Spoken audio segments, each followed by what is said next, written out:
ፕሬዝዳንት ዶናልድ ትራምፕ ዎል ስትሪት ጆርናል ከተሰኘው ጋዜጣ ጋር ያደረጉት ቆይታ ኢራን የሆርሙዝ የባህር መስመርን እንድትከፍት የሰጡት የጊዜ ገደብ በዚህኛው ማክሰኞ ምሽት 8 ሰዓት በአሜሪካ ጊዜ አቆጣጠር እንደሚያበቃ አስታውቀዋል።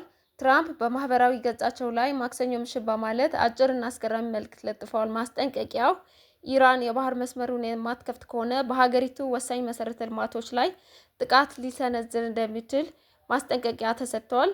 የሆርሙዝ ስትሬት በዓለም አቀፍ የነዳጅ ንግድ እጅግ ወሳኝ መስመር በመሆኑ ይህ ውጥረት በዓለም የነዳጅ ዋጋ እና በሰላም ላይ ስጋት ደቅኗል።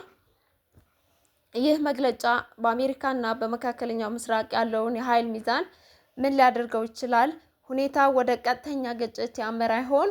የእርሱ አስተያየት ምንድነው? ይህ የትራምፕ ጠንከር ያለ አቋም ሰላምን ያመጣል ወይስ ጦርነትን? ሀሳብ አስተያየታችሁን ስጡበት። እናመሰግናለን።